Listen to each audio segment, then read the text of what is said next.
The direction in which a cylinder piston will move or a fluid motor will rotate can be controlled by the direction of flow into the device.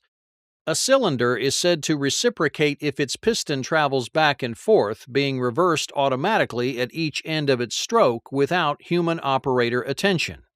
In an air cylinder, automatic reciprocation can be stopped by an electrical action or by a shutoff valve in the airline. If stopped by electrical action, it will continue to travel until it reaches one end or the other of its stroke. If stopped by shutting off the air, it can be made to stop anywhere in its stroke. Fluid valves are typically described as being either in the open or closed position. As described, the open position allows the flow of fluid, while the closed position prevents flow. The normal position of the valve is defined as the position of the valve when its spool is unshifted and the power is off. This means that any mechanical actuators, such as springs, are in their non-actuated positions. Electrical actuators, such as solenoids, are powered off. The normal position can sometimes be referred to as the unshifted, de-energized, or unactuated position. Valves that do not have mechanical or electrical actuators do not have a normal position because they must be manually moved. When shifted, they remain in that state until manually shifted to another position.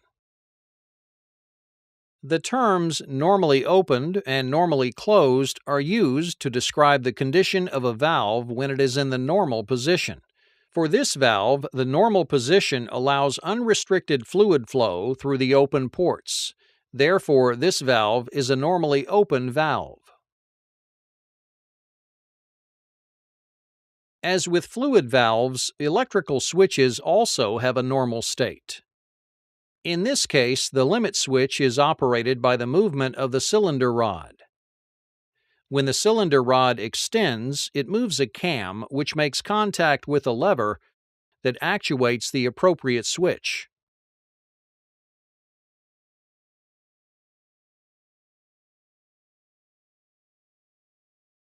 The limit switch regulates the electrical circuit that controls the cylinder.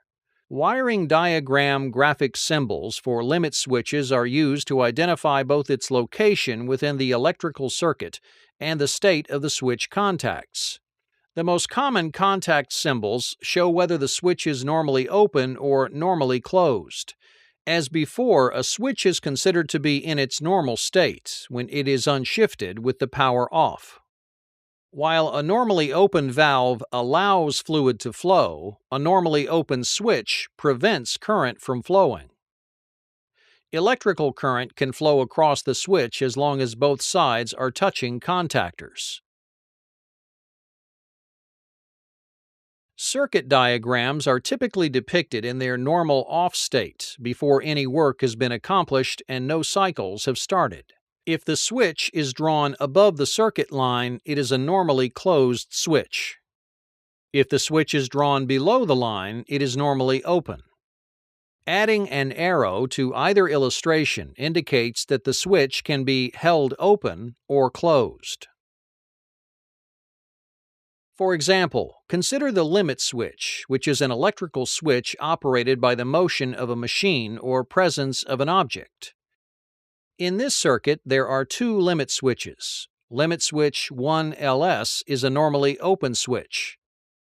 The arrow shown next to the switch indicates that the limit switch is normally opened, but is held closed prior to the start of the cycle. The other limit switch in this diagram is 2LS. It also is a normally open switch. However, at the start of the circuit, it is in the open position and thus has no arrow. A holding relay is a necessary part of this circuit. Its coil is shown as a circle marked 1CR. Holding relays typically operate one or more relay contact sets. In this diagram, the holding relay operates one set of contacts. The contacts are depicted as normally open. As with switches, they can also be manufactured as normally closed, with a slash mark depicting the normally closed state. This particular circuit illustrates the electrical relationship between limit switch 1 and 2 and solenoids A and B. When the start button is momentarily pressed, relay coil 1CR becomes energized, allowing contacts 1CRA to be closed and connected. This allows the relay to hold a circuit through the stop button and contacts 1CRA.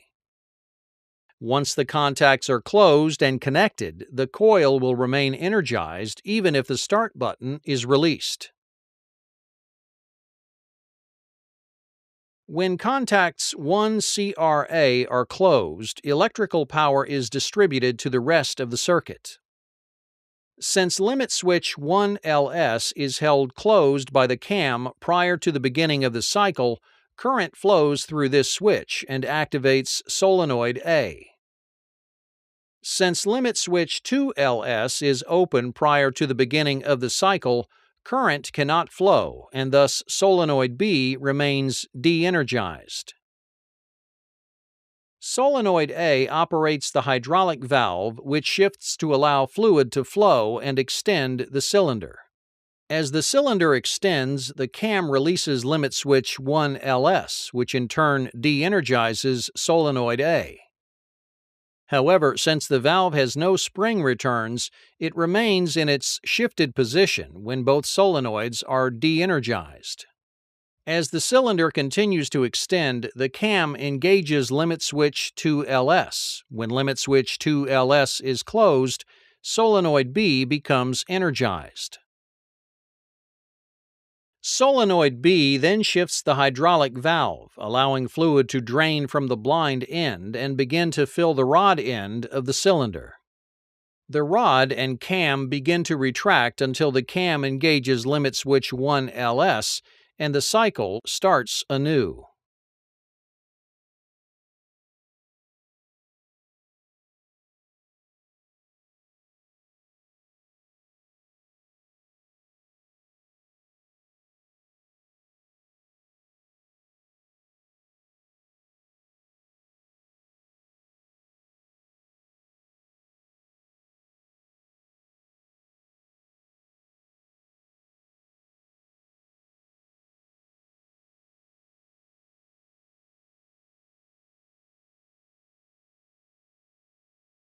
When the stop button is pressed, the relay coil becomes de-energized and relay contacts 1CRA open, disconnecting the circuit.